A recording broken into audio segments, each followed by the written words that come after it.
Red Ridge Base was a relic of the Cold War, a forgotten outpost perched in the frozen, desolate reaches of Alaska.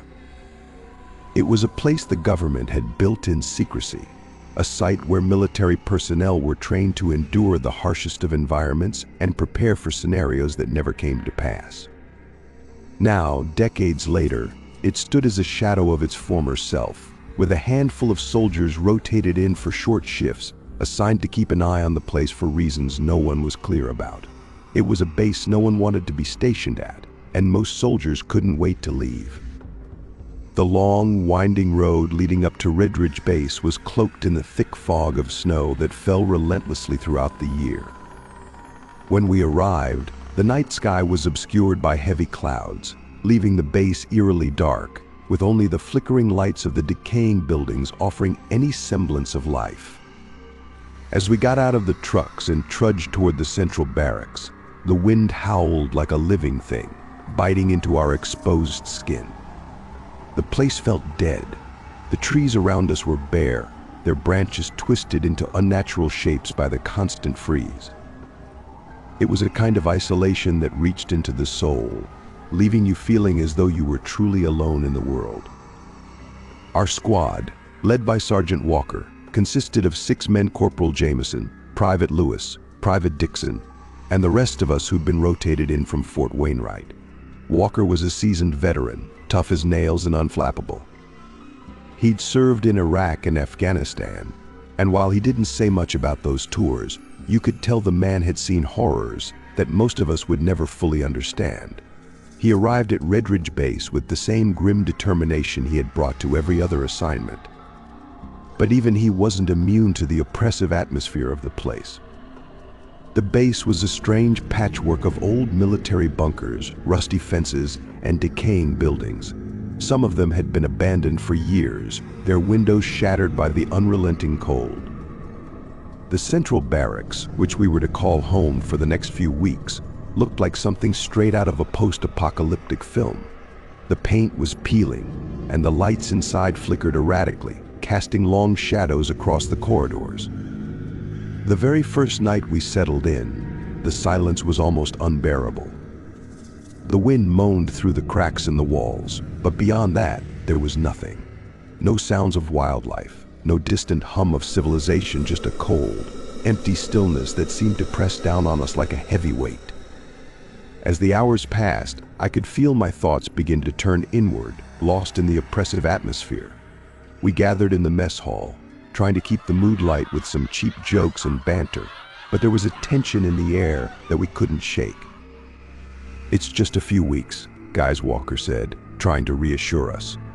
"We're here to keep watch, do some routine drills, and head home. It's going to be fine," but even he couldn't completely hide the weariness in his voice.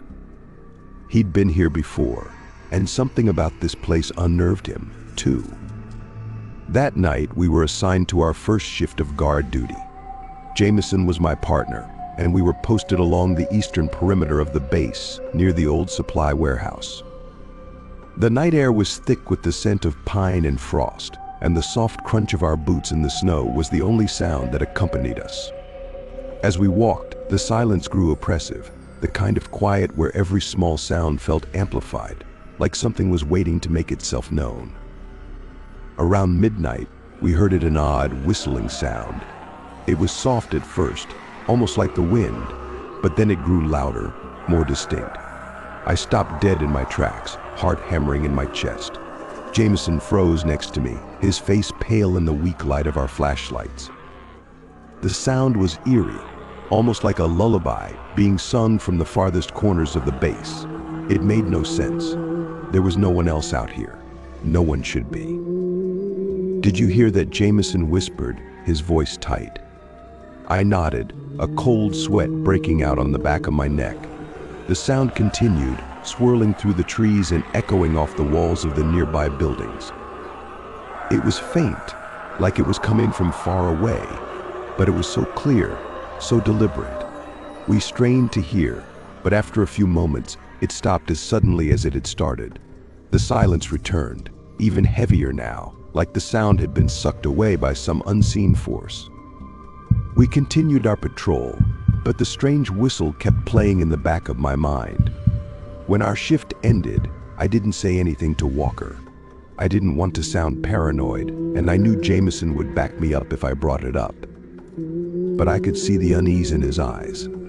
He was as unsettled as I was, and we both knew something wasn't right about Ridge Base. Over the next few nights, the odd occurrences increased. Private Lewis reported hearing footsteps behind him while he was on patrol, footsteps that seemed to follow him but never appeared in his line of sight. Dixon claimed he saw a figure standing in the window of one of the abandoned bunkers, but when he went to investigate, no one was there. Walker wasn't one to indulge in superstition, but even he started to notice the strange things happening around the base. His usual calm demeanor was starting to crack, and he'd be on edge during patrols, constantly scanning the surroundings, as if expecting something to jump out at him. One night, while we were all gathered in the barracks, the power suddenly went out. The lights flickered and then died, plunging the room into darkness. The only illumination came from the dim emergency lights in the hallways. Walker was the first to move, instinctively reaching for his flashlight.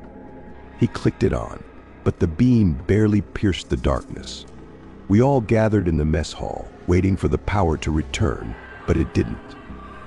And then, in the silence, we heard it again, the whistling. It was louder now, almost as if it was inside the building with us. It swirled around us, bouncing off the walls, drifting down the hallways like a ghostly melody. There was no wind, no draft, it was impossible. But it was undeniable. Something was in the building with us, moving, watching. Everyone fell silent, the tension so thick you could cut it with a knife. "Stay calm," Walker whispered, but his voice was shaky. We all knew that this was no accident. Something was happening, something beyond the base's usual isolation. We huddled together, trying to remain vigilant, but none of us could shake the feeling that we were being observed, that there was something out there waiting for us. The power never came back on, and the whispers continued. Some of us tried to sleep, but the rest of the night passed in uneasy half-sleep, disturbed by the sound of creaking floorboards and distant whispers. The next morning, no one wanted to talk about it. The power came back on, but the eerie feeling lingered. It was as if the base had become a living thing, its presence pressing down on us, suffocating us. That night, Jameson and I were once again assigned to the eastern perimeter. We didn't speak much as we walked, each of us lost in our thoughts. But then, something caught our attention. In the distance, near the old storage building, we saw a light. A faint, flickering glow, like a lantern moving in the wind. But it wasn't the wind. The light was too steady, too deliberate. We crept closer, our breath visible in the cold air. The snow crunched beneath our boots as we moved toward the source of the light. The closer we got, the colder it felt. The air seemed to freeze around us, and the faint smell of something burnt lingered in the air. We rounded the corner of the building and stopped dead. The light was gone. But as we turned to leave, we heard its footsteps, slow and deliberate, approaching from behind us. We spun around, our flashlights cutting through the darkness, but there was nothing there, only the sound of the wind in the trees. Our hearts pounded in our chests, the tension unbearable. We didn't wait to investigate further. We ran back to the barracks as quickly as we could, never looking back. The next day, Walker spoke to us privately. He was shaken. He told us about the history of Ridge Base, how it had been the site of classified experiments during the Cold War experiments that no one had ever been able to confirm. Some said that during the height of the Cold War, the U.S. government had conducted tests involving psychological warfare, hoping to break soldiers' minds. And some said that not all of those soldiers made it out. We spent the rest of our rotation in a constant state of fear, each of us waiting for the next eerie event. The whispers grew louder, the footsteps closer. At times it felt like the base itself was alive, a living nightmare that had been left to fester in the frozen wasteland. Walker's warnings echoed in our minds: don't trust the silence. don't trust the whispers. The night before we were scheduled to leave, Jameson and I were sent to do one last sweep of the perimeter. As we approached the old bunker at the farthest corner of the base, we saw something we couldn't explain. A figure, standing in the doorway, watching us. We froze, our hearts racing, but the figure didn't move. It stood there, as still as a statue, staring into the black void beyond. We called out, but it didn't respond. As we took a step closer, the figure seemed to melt into the shadows, disappearing into the dark. We ran back to the barracks, our minds racing. Had we seen what we thought we had seen? Were we losing our minds from the isolation? But deep down, we knew something was wrong with Red Ridge Base. It was cursed, haunted by the ghosts of those who had been forgotten. We left the next morning, but none of us would ever forget what happened at Red Ridge. Walker, Jameson, and the rest of us carried the scars of that place with us, scars that would never fade, no matter how far we ran. And though we never spoke of it again, we all knew the truth. Red Ridge Base wasn't just abandoned, it was waiting for the next set of soldiers to come and experience its horrors, to become part of its twisted history. The whispers still lingered in our ears, and sometimes, when the wind howled through the trees, we could hear them again, faint but unmistakable. The ghosts of Red Ridge Base.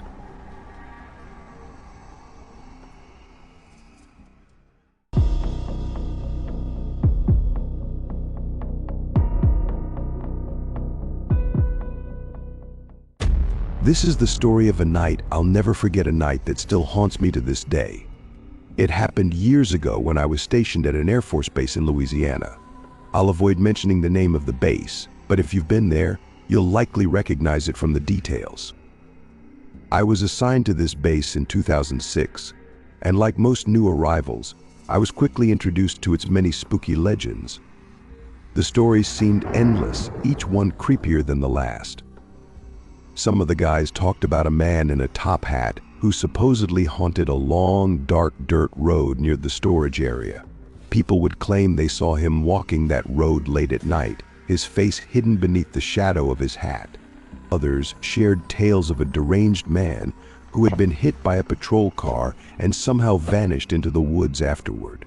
Everyone had a story, and everyone had a warning about the eerie things that happened in and around that base. But my story, the one I'm about to tell you, is about something different. It's about a ghostly little girl who haunts the storage area, a tale that I didn't believe at first, but have since come to fear.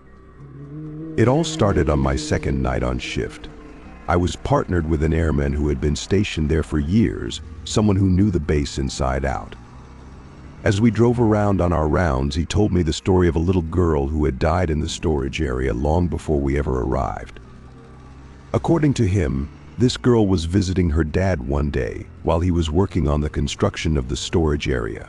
She'd been playing on some of the high beams and structures, not unlike how any kid would.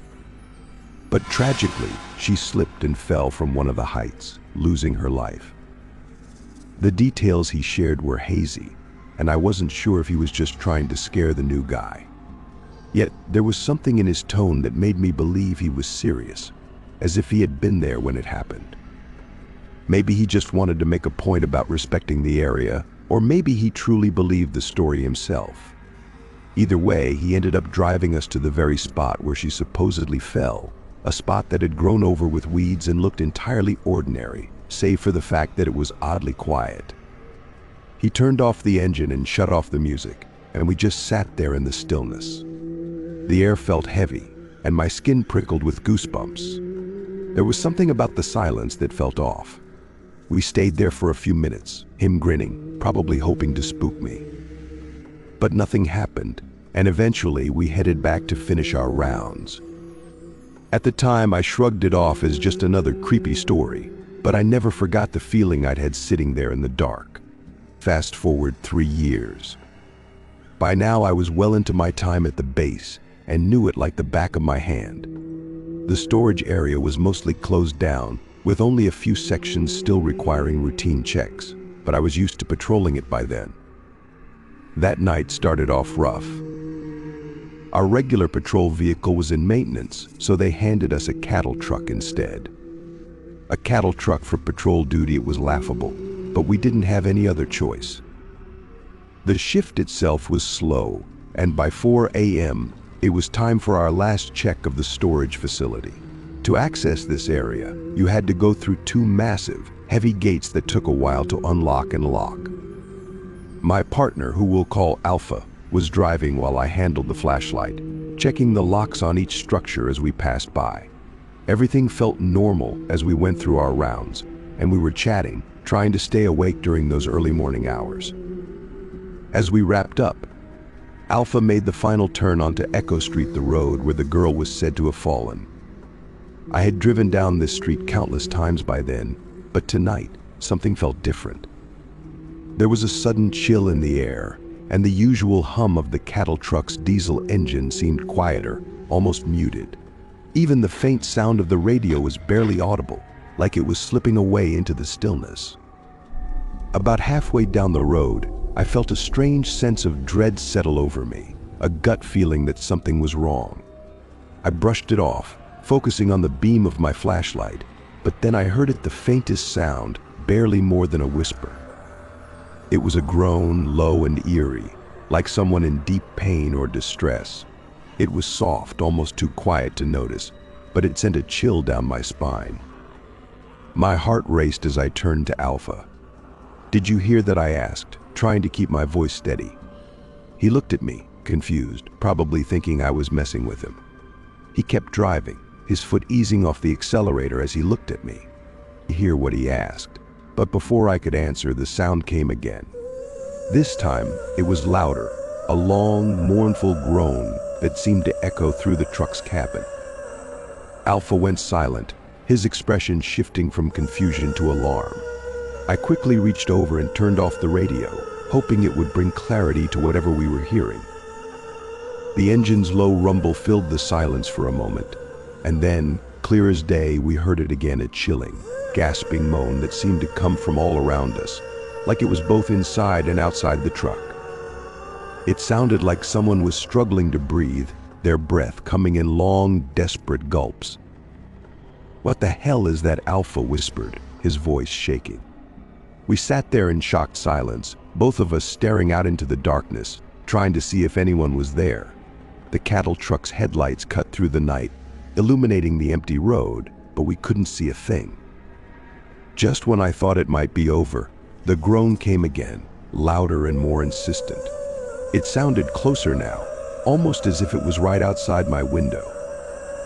I felt my skin crawl, and I turned to Alpha, who was gripping the steering wheel with white-knuckled hands. Without a word, he threw the truck into drive and hit the gas. We took off down Echo Street, the cattle truck rattling over the uneven road as Alpha sped faster than I'd ever seen him drive. He barely slowed down at the curve, nearly tipping the truck in his haste to get away. But we didn't care. All we wanted was to escape whatever was making that horrifying noise. We reached the gates faster than I thought possible, and I jumped out of the truck to unlock them, my hands trembling as I fumbled with the heavy latches. Alpha watched my back, his eyes darting around, scanning the darkness for any sign of movement. Once the gates were open, he sped through, and I quickly locked them behind us before diving back into the truck. We drove back to the main part of the base, both of us silent, still shaken by what we'd heard. When we got back, we went straight to our flight chief. We told him everything, expecting him to laugh us off or say we'd imagined it. But to our surprise, he didn't doubt us for a second. He listened quietly, nodding, and when we finished, he simply said, "I believe you. I've had something like that happen to me twice, once in that same area, and another time near the jailhouse." Hearing him confirm our experience made it all the more chilling. This was a man who'd been on the base for years, someone who'd heard all the stories and seen everything. Yet, he believed us, and that haunted look in his eyes told me he knew exactly what we'd gone through. I returned to the storage area only once more after that, but I made a point to avoid Echo Street. Even in broad daylight, I could feel the tension building in my chest as I passed by. To this day, I don't know what we heard that night, But whatever it was, it left a lasting mark on me. I've told this story many times, but each time I feel the same chill, the same prickle of fear. It's as if that moan, that ghostly groan, is still echoing in the back of my mind, waiting for me to pass by Echo Street one last time.